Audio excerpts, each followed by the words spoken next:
اور حدیث تقریری یہ ہے، حدیث تقریری کی مثال یہ ہے کہ صحابہ کرام نے عمل کیا اور نبی کریم صلی اللہ علیہ وسلم نے خاموشی اختیار کی۔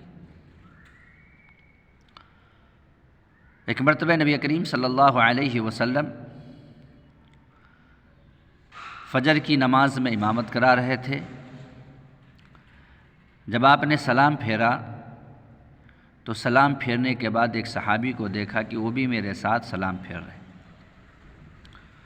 پھر وہ صحابی کھڑے ہو کر کے نماز پڑھنے لگے۔ جب انہوں نے نماز پوری کر لی تب آپ صلی اللہ علیہ وسلم نے کہا کہ فجر کی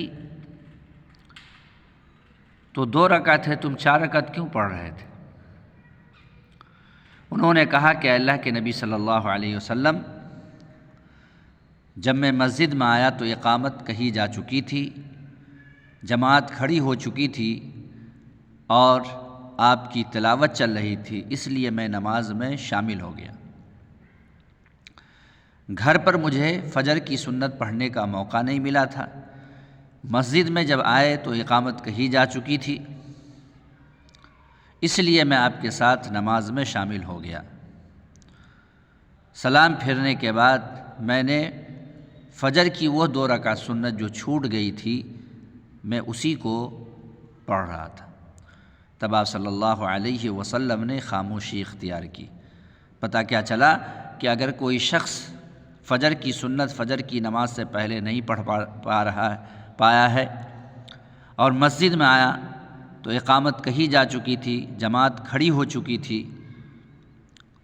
تو جیسا کہ ہم بعض مسجد میں یہ دیکھتے ہیں کہ ایک طرف قرآن کریم کی تلاوت ہوتی ہے، نماز جماعت کھڑی ہو چکی ہوتی ہے، اور دوسری طرف ایک کونے میں کھڑے ہو کر کے سنت پڑھتے ہوئے رہتے ہیں۔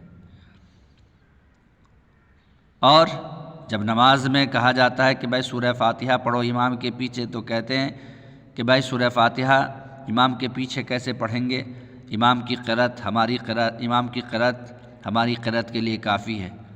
لیکن وہاں پر جو ہے الگ سے سنت پڑھتے ہوئے ہوتے ہیں، ظاہر سی بات ہے جس میں سورہ فاتحہ بھی پڑھتے ہوں گے اور دیگر صورتوں کو بھی پڑھتے ہوں گے۔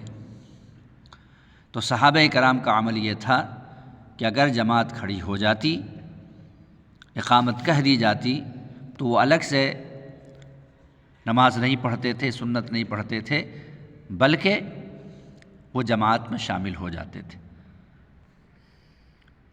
ڈاکٹر فہد الاسلام سلفی، اسلامک ریسرچ آرگنائزیشن، پٹنہ۔